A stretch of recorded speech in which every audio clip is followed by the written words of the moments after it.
শুনেন, আমাদের বাজেট কি হবে তার একটু বললাম, এখানে এতক্ষণ কি বললাম, আমাদের বাজেটটা কি হবে আমরা এটাই করবো। কিছু বাতিল টাতিলের শব্দটা ইউজ করতে চাই না। দেশে একটা শান্তিপূর্ণ পরিবেশ রাখতে হবে তো, সুতরাং সব কথা ওইভাবে বলার দরকার নেই। কিছু বাতিল করবো এটা বলার দরকার নেই।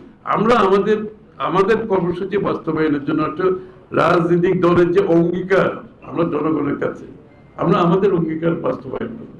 কারোটা বাতিল করবো রাখবো এগুলো আলোচনা করবো। যে একদিকে মূল্যস্ফীতি, হ্যাঁ, আরেকদিকে আপনার যে জনগণের যে বেতন পায়, যে আয়, তার সাথে আপনার ইনফ্লেশন হায়ার, তাদের ক্রয় ক্ষমতা কমে গেছে, এবং তার উপরে যদি আপনি ট্যাক্সের বোঝা বাড়িয়ে দেন, তাহলে জনগণের যে দৈনন্দিন জীবনে ইতিমধ্যে 27 লক্ষ মানুষ হত দরিদ্রের পর্যায়ে চলে গেছে অলরেডি, এবং এইটা তো এই ধারা চলতে থাকলে আরো মানুষ দরিদ্রের সীমার নিচে চলে যাবে।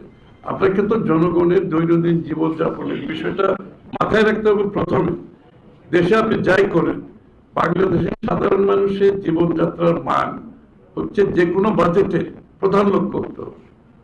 তার জীবনযাত্রার মান যাতে এফেক্ট, সেটা আপনার কর পলিসির মাধ্যমে হোক, সেটা সরকারের যে কোনো নীতি, সোশ্যাল সেফটি নেটের কথা বলেন, প্রথম লক্ষ্য হওয়া উচিত।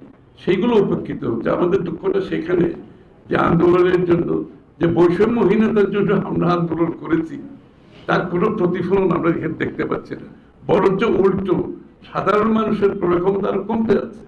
আপনি যদি কর বেশি, তারপরে আপনার ভ্যাট বেশি, বিএটি বেশি, তারপরে তাদের ইনফ্লেশন বেশি, মানে দ্রব্যমূল্যের দাম বেশি, সবকিছু তো সাধারণ মানুষের জীবনযাত্রার মানের বিরুদ্ধে চলে যাচ্ছে।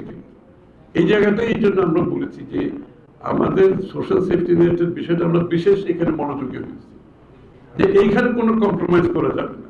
আপনি দেশ যত উন্নত হোক, সেই উন্নতির ফসল যদি সাধারণ মানুষ কাছে না যায়, সেই উন্নতি কিন্তু কারো কাম্য হওয়া উচিত। দেশ জুড়ে তোলপা ওয়ালটন ফ্রিজ কিনে আপনিও হয়ে যেতে পারেন মিলেনিয়ার।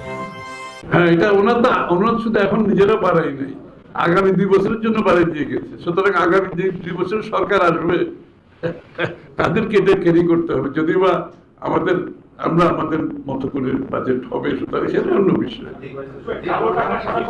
যদি আমরা দায়িত্ব পাই, আমরা সব হিসাব বুঝাইতে পারবো। আমরা হিসাব কিতাব করেই বলছি, একেবারেই সম্ভব। আপনি যে সমস্ত সংস্কারের কথা আমরা এখানে বলে, আমরা যে বিষয়গুলো পরিবর্তনের কথা বলেছি, আপনি সবগুলোকে বাস্তবায়ন করতে হবে। এখানে তো এই ধারা চলবে না। আপনি এখন যেভাবে দেশ চলছে, এই ধারায় কিন্তু সম্ভব হবে না। এই জন্য তো এই যে বিশদ আমরা যে ব্যাখ্যাগুলো দিলাম বিভিন্ন সেক্টর ওয়াইজ, এবং যে আমাদের যে প্রাইভেটাইজেশন, লিবারালাইজেশন, তারপর ডিরেগুলেশন, তারপরে ডাইভার্সিফিকেশন অফ প্রোডাক্ট। ধরেন আমি আপনাকে একটা এক্সাম্পল দিই।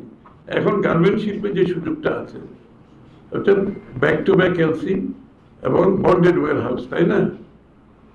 Bonded warehouse, back to back LC, এইটা কিন্তু গার্মেন্ট শিল্পকে এই জায়গায় নিয়ে গেছে।